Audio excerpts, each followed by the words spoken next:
first episode of Let's Learn Languages on 1CMS 91.1 FM. I'm your host, Kim, and today we embark on a fascinating journey into the Samoan language and culture. Learning a language is more than just memorizing words. It's about understanding the people, traditions, and way of life behind it. Samoan is the native language of Samoa and American Samoa, and it is one of the most widely spoken Polynesian languages, with over 500,000 speakers worldwide. Whether you're Samoan and want to reconnect with your heritage, or simply interested in learning a new language, this program is for you. Joining me today is our esteemed guest, Elena Sione. Have I pronounced your last name correctly? Yeah, Elena Sione. Yeah. So Elena is a Samoan language and culture expert who will guide us through the fundamentals of Samoan and share valuable insights into the rich traditions of Samoa. Thank you for joining us here today. Before we get into it, Elena, can you tell us more about the origins of the Samoan people? Okay. Samoan, the origin, I've realized now what you're asking. Samoan people, I believe it was the migration, the Asian migration, where we come from. And of course, we believe, our ancestors believe, that we came and some of our people went off to New Zealand, dropped all the others along, and we were the last one. And then the last ones to go, like if you know Hawaii, and we've got an island called Hawaii. And we believe that Hawaii was the leftover of our people going back over there. Well, that's my way. That's how I was taught by my, great-grandparents or my grandparents. And the language itself, yes, we only have one language. But throughout the Pacific, there's all a similarity in our languages. If you if you're aware, the vowels are e, I, o, u. We all right through the South Pacific, we have that, and that's through the Polynesian, Micronesian, and the Melanesians. And so, but like I said earlier, I'm not an expert. I'm not even in anywhere near. My expert stays within the four walls of the CMS radio in our language program that we have, and that's about it. But I will do my best to elaborate a little bit more on this language, like we have the greetings that we have. Thank you. You're certainly an expert in my eyes, Elena, whether you accept that or not. So let's start off with some of the basics. How would you greet someone in Samoan? Okay, so when you come to Samoa or anytime, anywhere, we say talofa, talofa lava. Talofa? Talofa lava. Talofa lava. So yeah. How do you spell that, just for our listeners? How do you spell it? Yes. Talofa. Have you noticed the vowels in there? Mm-hmm. Yeah, talofa lava. We pronounce the vowels a, e, I, o, u. In fact, those are the first letters of our alphabet in Samoa. Okay, that's very interesting. Yeah. You mentioned the alphabet. Do you have 26 characters like the English alphabet? Okay, if my memory comes right, I think we have 24 letters.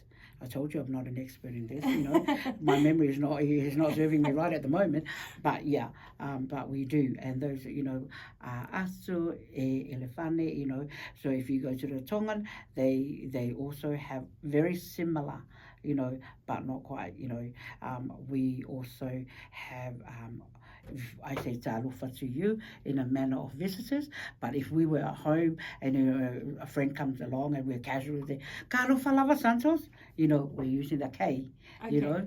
And if Santos was coming as a former, CMS president, of course, I'll be very shocked to come and say, my husband will say, oh, there's a man, I say, talofa lava Santos, I'm using the T. Okay. Yeah. So with the K, if someone wants to use the K, how do you spell that, just so that we can simplify it? Talofa, K-A-L-O-F-A. Okay. So we replace the T with the K. But the K language The K we use everyday language. Okay. You know, anytime that we speak, I'll be using the K. But the T is when I'm amongst the visitors or guests in my own home. Often not only formal guests, especially or you're going to church and you're reading the Bible, or things like that. When you're speaking, in a manner of more of a religious platform. And things like that. So there are some of us who have grown up. We do have a school, a boarding school, but and the girls' school, and they've been taught the T language throughout their whole curriculum from day one. So when you hear some of those ones, they're probably older than me. Some of these girls, and they use the T all the time. Even when we're casually having conversations, they use the T. See. So it's a very important part of our, your culture, yes, your language. Yes. Thank you so much. How do you say "How are you"? Oa mai oi. Okay, we might have to slow that one down. Yeah. It's a bit more complex. Yeah. O a, which is dragon. Mm-hmm. Mai oi. Oi. Oi. Oi. Yeah. How are you? Oi is you. Okay, oi is you. Oi. Okay, so one more time. I'm going to try and piece it together. Okay. Oa mai oi. Wa mai oi. Very good. Oh, thank you. How are you? How are you? Okay, wa mai oi. O a mai oi. Oa mai oi. Even I teach my grandchildren. I've got a 1-year-old, a 2-year-old, Lauta, who, and that's one thing that we, try and teach at home is making sure they know their greetings. Yes. Especially when we have visitors, and we always like to say, when they come in, you say, oa mai oi, so yeah. And that's, how are you? Wow. So that can be used anytime. Amazing. Anytime. And there's no rule to that one. It's not like the hello with the no, interchangeable. No, because there is no T there. If okay, so the rule only applies to the T. To the T. Yeah. Okay. Talofa lava.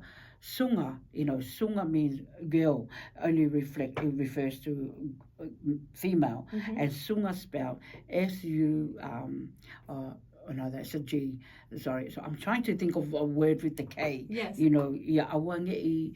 See, awangei. So we try and where the T is, we replace it with a K. So K is the everyday sounding. Okay. If you like to say that. Yeah. Okay. So how do you say then? We've nearly pieced it together. Hello, how are you? How do you say, I'm good? Manuia whawhetai. Manuia whawhetai. Whawhetai. Now, the word whawhetai means thank you. Oh, so you're saying I'm good, thanks. Yeah, I'm good, thank you. Whawhetai is really, you use it all the time. It's used in the Bible. Now, if I was to use the K there, notice how there's T there. Whawhetai, T-R-E. So I'll say, if Manuia whawhetai. Manuia whawhetai. So we notice whawhetai. Okay. Whawhetai. So the T and the K. Is it safe to assume that the T is in English, let's say, thank you, and then with a K it's thanks? Or it's not quite right? It's still the same. Still the same meaning? Yeah, meaning and everything. When we shorten it, the word whawhetai, thank you, then it's kai lava. Kai lava. K-A-I, or if I was to say in a short, tai lava. T-A-I. Yeah, because, the spelling of whawhetai, we also have a hyphen in our language. Yes. Yeah. I have noticed that. Yeah, we also have a hyphen because that actually then, in how you pronounce the words, because, like oa mai oi, oa, we have a hyphen on top, and the apostrophe for fa'a, but when you drag that, because it helps people pronounce it out.